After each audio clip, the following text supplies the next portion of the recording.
Welcome to the INFOWARS Nightly News. It is Tuesday, May 6th, 2014, and I'm Leanne McAdoo. Here's what's coming up tonight. Tonight, the IRS is ready to expand surveillance of offshore accounts. And a woman celebrates her abortion on YouTube. It's all sold, totally fake, clearly, for young girls and young women watching. Oh my gosh, pregnant, gross, bad. That's what she's saying with her body language. There's one thing to do. It's magic. It was great. It's so much fun. Well, if you're ever wondering just how sick and twisted things have gotten in America, you really need to look no further than YouTube. You can find all kinds of disturbing videos there. But this next one takes the cake. A woman posted a YouTube video of herself having an abortion. This was, I am not kidding. She is a counselor at a New Jersey abortion clinic. She celebrated her own abortion by posting it on YouTube in order to treasure her special memory. Emily Letts recorded the lead up to the procedure and some of the abortion itself as part of an effort to inspire women who may feel guilty or scared about terminating their pregnancies. Now, I can't watch this video myself. It is up on INFOWARS. It's pretty infuriating, but her quotes are right there. She's gone on to do some other interviews after the fact, and she says she didn't do this because her life was in danger. She did it as a retroactive form of birth control. The baby's father never once mentioned in this video, but it's sick. I mean, she's smiling the whole time. She lets out a giggle, in fact, and she states at the end of it, she's like, "Yay, cool! I feel good. I'm a lucky girl." I mean, this is the sick, twisted video that this girl posted up on YouTube, and she says that she held onto an ultrasound as a memento of this special memory. It's always going to be a special memory to her of the day that she went and killed her unborn child for the world to see. Now, regardless of how you feel about abortion, if you're pro-choice or whatnot, I understand it's not a black and white issue. This is insane. This is sick. This is basically telling women to celebrate this killing of your babies, killing of your unborn children, that it's something to celebrate and something that you can be happy and proud about. She goes on to say, "I'm not sad at all. I don't feel any guilt." And that's basically what she wanted to do, was empower people and let them know this can be a positive procedure. She goes on to say 1 month afterward, "I don't feel like a bad person. I don't feel sad. I knew that what I was going to do was right. It was right for me and for no one else." And of course, by that, she especially does not mean that it was right for her unborn child. So basically, this video is just the precipice of this sort of thing becoming the norm for our society, that this being totally selfish and just not having any regrets and not being somber about a procedure such as this is just, it's okay. That means that we're liberated and we're just moving forward as women, right?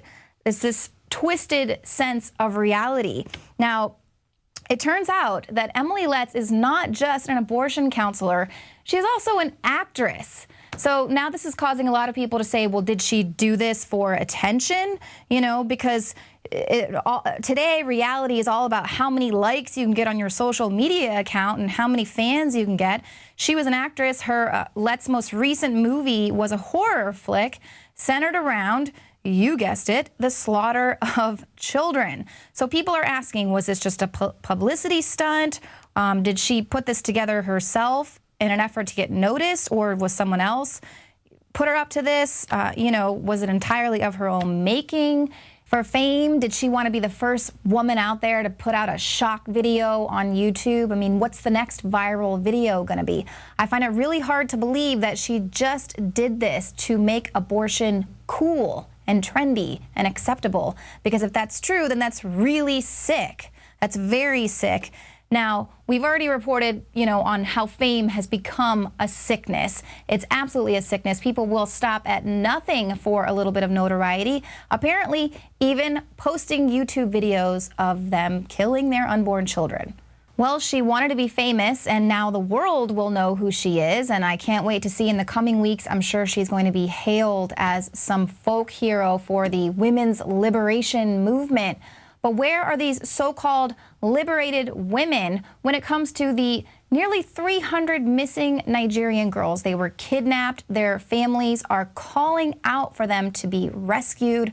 It's gained international attention, and now the U.S. is going to be sending a team to help find these kidnapped girls.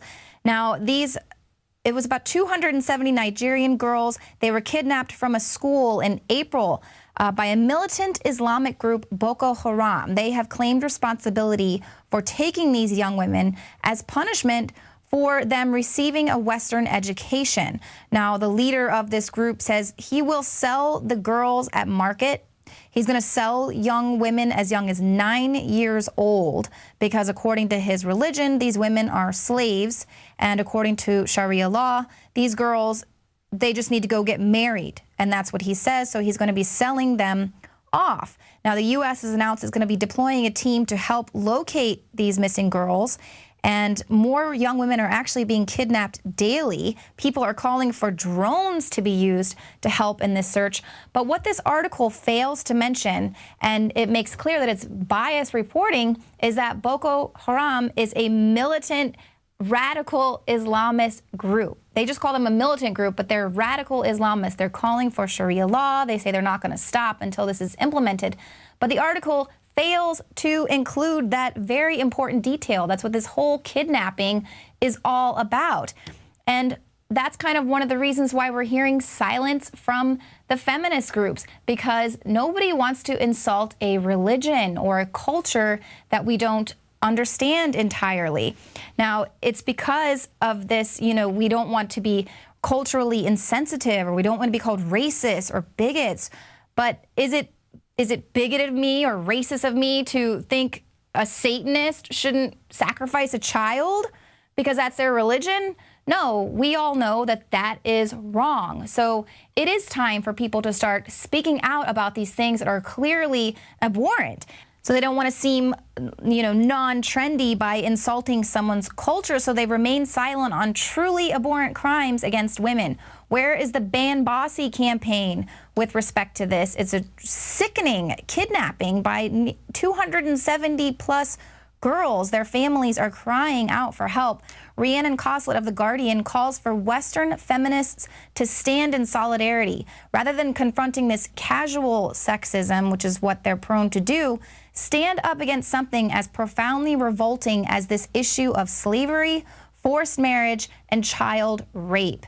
We have to insist that something be done about these women who have no voices. We, as the truly free and liberated women of the West, it is our duty and our responsibility to stand up for these women and to call it like it is. This is not right. But instead, the liberated women are posting YouTube videos of themselves and their downward spiral. It is insane. Apparently, it only works to speak out against wrong if it fits the political agenda of the day. The recent comments of the NBA's Donald Sterling have sparked much controversy. And while I don't agree with Sterling, the most interesting thing following his leaked phone conversation isn't that he's been asked to relinquish the LA Clippers. It's that it set a precedent to go after anyone in the league for seemingly any reason. Doug Davos, whose family owns the Orlando Magic, is now being targeted for his support of traditional marriage, with pundits and activists alike deeming him a homophobe. Seems like the naysayers are much more concerned with thought crimes than physical crimes, such as U.S.-funded jihadists crucifying Christians in Syria. In theory, this could have been an international news story if the jihadists had recorded themselves talking about the crucifixion instead of actually carrying it out.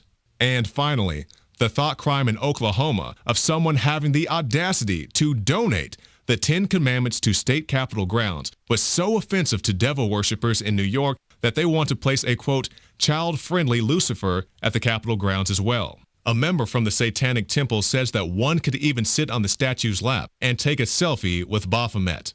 So it's not okay when Christians do it, but if Luciferians do it, then it's just fine. You can find more reports at INFOWARS.com. And while so many people are calling to oust racists in the NBA, why aren't a lot of people calling to get rid of our criminal, corrupt police force? One of the biggest criminal cases coming out of the Occupy protest in New York City was decided yesterday in a guilty verdict for Cecily McMillan. She got no justice, no fair trial, and her case just underscores the public's acceptance and this normalization of police brutality. Now, Cecily, she can face up to 7 years in prison for this. She was found guilty of felony assault against Officer Grantley Bovell. She was one of 70 protesters who gathered in Zuccotti Park to mark the 6-month anniversary of the start of the Occupy movement. There are thousands of pictures online. You can see police moved in. They were heavily armed. They went to arrest nonviolent protesters. Chaos ensued. Now, the cop claimed that McMillan elbowed him in the face as he attempted to arrest her. McMillan and her defense team claimed that Bovell grabbed her right breast from behind, causing her to instinctively react. But jurors weren't allowed to see the photos of the chaos. They didn't see the cops in riot gear. They didn't hear anything about the police violence. To the jury, the hundreds of police batons, helmets, fists, and the violence that was there, it was invisible. The jury was only presented a close-up of McMillan's elbow. They didn't show Bovell's eye, and this was how they were asked to determine who was the violent one. The prosecutors and the judge prohibited them from zooming out to show the chaos, and despite thousands of photographs and evidence, because journalists were there, journalists and innocent bystanders were punched, kicked, tackled, and beaten over the head. But despite all of that photographic evidence, the jury found her guilty based off of one picture of her elbow. So this is wrong on so many levels, but it just goes to show how brainwashed the public is into just accepting that police violence and violent police and the way they react to protesters and nonviolent protesters is just normal. It's just another day on the job. Thankfully, some people in Albuquerque are absolutely fed up with the police violence there. They, in fact, stormed the city council meeting there in Albuquerque, and 40 people attempted to arrest the police chief on Monday. They said, this is no longer your meeting, this is the public's meeting. So they are fed up with how out of control things have gotten in there at Albuquerque. We've reported on how criminal and corrupt the police force is there. Those people have had enough. We will report more on that as it develops. Now, in other propaganda, the White House has released its 840-page National Climate Assessment. And surprise, there are dire warnings involved here. They said there's going to be coastal flooding in the Northeast, water shortages in the Southeast, crippling droughts, heat waves all over the Midwest, and all sorts of other planet-altering changes all across the United States. White House advisor John Podesta says, if you want to argue about climate change, you're siding with the polluters. See, so now you're not even allowed to question the official story. You're just a polluter. And critics of the administration and the actions it has taken thus far on climate change argue that the report is little more than an attempt to spook the American people into supporting the president's controversial agenda. Now, I take offense to that because I really do care about the planet, but I absolutely question what their administration is trying to do about it. They're not trying to actually fix the problem. If that was the case, Harry Reid's building a bunch of solar farms there in Nevada. If they'd actually just turn them on and let the sun do its job. You know, once you get past the initial cost of building the solar farms, it's free after that. But they're not really concerned about that. They don't really want to stop this dire consequences of this global warming because we've got the fix. That's why, you know, they've got this huge push now to tax people who have solar energy on their homes. Basically, there was this huge push for solar energy because it's going to save the planet and it's going to be what we need to bring down the carbon emissions. But then all of a sudden, it was a little too effective. It wasn't bringing in enough tax revenue. So now they had to start taxing these homes. Now Oklahoma is hitting their people with a solar tax. If you've got solar panels on your home, you're going to have an extra tax because they're not making any money off of you. And in fact, some places, the power companies actually owe those homeowners with solar panels money. So basically now they have to put this extra fee on it, looking at a way, that they can take advantage of the people who embraced going green. And it's not just that. It's people who bought fuel-efficient cars. That, too, is proving to be a little too efficient, and it's not putting money in the pockets of the uber elite rich people who own all the energy out there. Now, states like Oregon and Washington, they've already started their drive tax, but in California, the Senate there has introduced a bill to test out taxing motorists by the mile as well. Now, the state's gas tax was no longer bringing in the revenue that it used due to people driving more fuel-efficient vehicles. And the gas prices are insane in California. So, basically, they convinced all these people that they need to save the planet and they got to buy all these fuel-efficient cars. So then they do. And then now they're going to punish them because their cars are just too fuel efficient. So basically, if you take a 600-mile vacation, you're going to get taxed for going on vacation. Now, this is what we also are reporting is going to happen with smart meters. They keep selling these smart meters as a way to save energy, and it's going to lower the cost of your energy bill.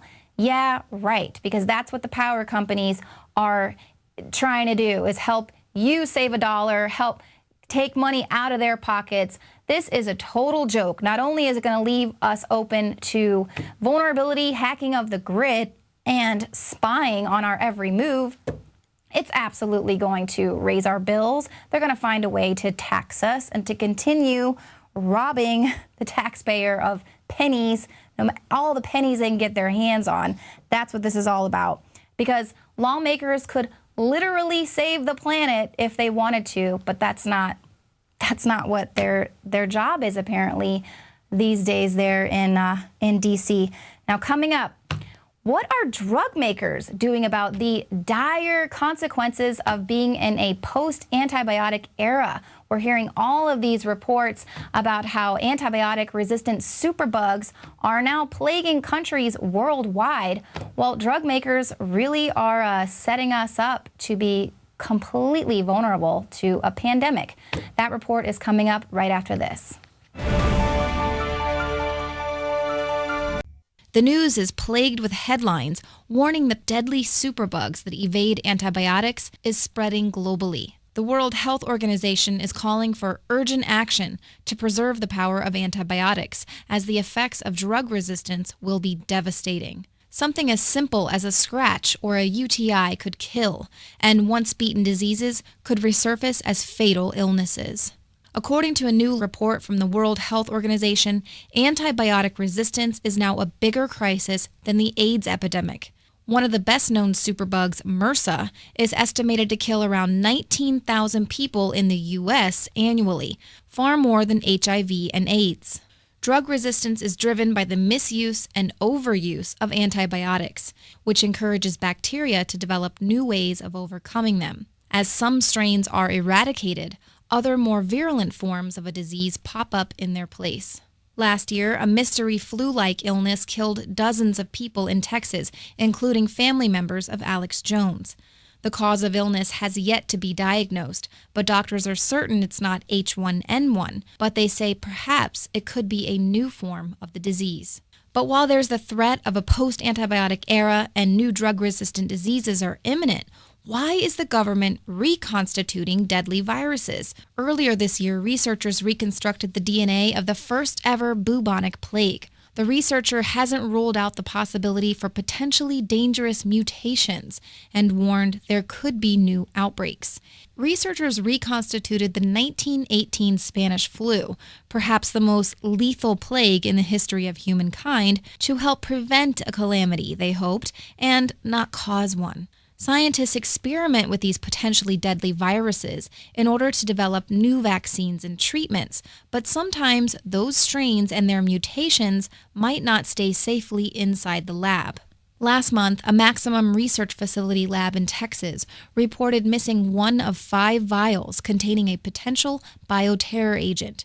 CDC officials didn't consider the missing vial a public health threat and say it's extremely unlikely the vial was stolen, but rather fell under some equipment and was swept into an incinerator.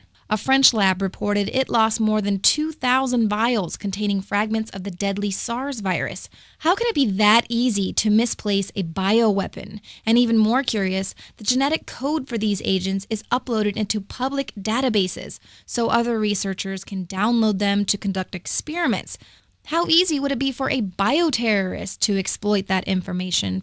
As headlines are flooded with the warnings of a post-antibiotic era, drug makers have said they will no longer produce antibiotics. No doubt this will drive up the cost of existing antibiotics, but what else is behind this? Is it a push to get people to buy more medical insurance? Or is it something more sinister, like leaving the entire population helpless to a superbug or a weaponized bacterial outbreak? Outbreaks like the Ebola virus that is currently spreading throughout Africa. In April, a mob in Guinea descended upon an Ebola treatment clinic, accusing Doctors Without Borders health workers of bringing the Ebola virus with them to Guinea, where there had never previously been any cases of the virus. Beta tests are performed to study how fast a disease spreads and how far it goes. Is it inconceivable to believe that these outbreaks are a beta test for a much larger deadly plague virus that's set to be released? And how much does the government know? FEMA is advertising for contractors who can supply medical biohazard disposal capabilities, 40-yard dumpsters, and medical supplies to go with 1,000 tent hospitals set up across the United States. The emergency rollout of these services must be able to be completed within 24 to 48 hours. These large-scale purchases indicate that FEMA is not just making routine emergency preparations, but instead gearing up for a major crisis. They're getting prepared. Are you?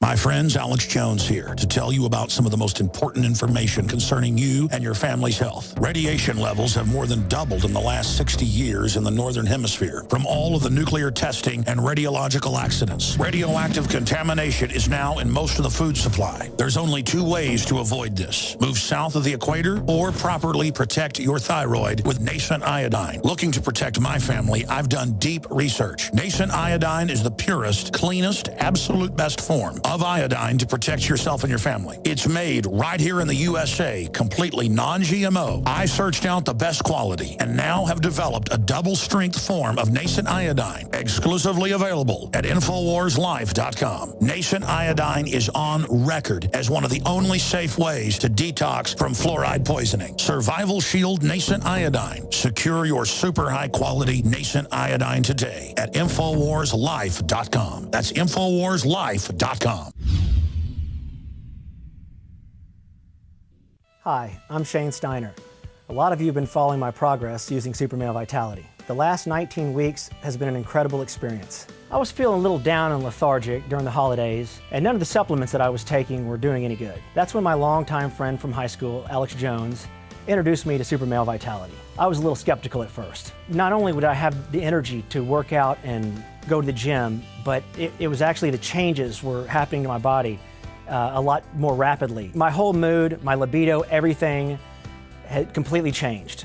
The concentrated organic herbs, they stimulate your natural systems to produce the natural hormones that you need. I just really wanted to bulk up and hit it hard, and I went in for about the first 5 weeks and was lifting heavy weight and just really hitting it hard, and I gained 20 pounds of muscle immediately. Since that, I've decided I was gonna lose some weight and slim down. I just changed up my workout a little bit, and 35 pounds came off. Folks, this is not a joke. This is not a gimmick, it's real. Super Male Vitality, available at InfoWarsLife.com.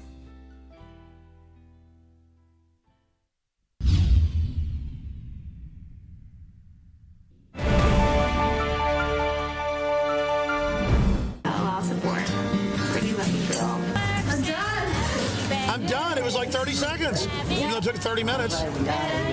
Bye. thank you. I don't feel like a bad person. I don't feel sad. I can officially say, watching that for like the third time today, that is the most satanic thing I have ever seen in my life. And the Democrat websites are promoting it as trendy. They've got all the trendy guys with the big beards, and you're young and we can wear sexy suits and have fun, and you deserve it. Paul Watson joining us from Albion, from London. What do you make of this? Do you agree with me that this is the most satanic thing I've ever seen because of the cooing and the orgasm noises and everything? Clearly, it's all staged to sell this to everyone. I would question if she even had an abortion. Watson, what do you say? It's absolutely chilling, Alex. I mean, the response that I got immediately was that, oh, it's her right to choose. But of course, that's not even what this is about. It's about the enjoyment of the procedure. This is a sacrament. It's joyous. Yeah, I mean, watch the video. She's literally humming, cooing with a big beaming smile on her face while this is going on. She's enjoying it, and then she lauds it in a subsequent Cosmopolitan piece. But the good news is, if there is any good news to come out of this, there's a poll on Huffington Post which asks, do you think Emily Letz's abortion film is A, delusional, and abortion is never a positive experience, or B, inspirational and celebrates the empowerment of having a choice? This is the Huffington Post. 60% think it's delusional and that abortion shouldn't be celebrated. Well, I mean, look, it's obviously like a cult training video. I mean, it looks like Hail Bop cult videos or something. I'm just so happy. Greatest day of my life. I mean, this is off the chart. I'll guarantee you that was written by the CIA or Planned Parenthood. What do you think? It's actually, the video has actually been out since March, and it only went viral today. It had 30,000 views. As soon as it got picked up by most of the media today, it's doubled in views. Of course, the thumbs down comments have doubled, because initially she said she got an overwhelming wave of support for making this video. But when actual people in significant numbers began to see it, you know, the thumbs down comments on YouTube are running into the thousands already. And even the liberals, even the lefties are aghast at this because, you know, as I wrote in the article, is it too much to ask for these people to at least be somber, solemn, and regretful for killing a baby, even if you think that's their I'll choice? guarantee you, if they saw somebody, you know, killing a rabbit for dinner, they would freak out and want you arrested, calling it inhumane.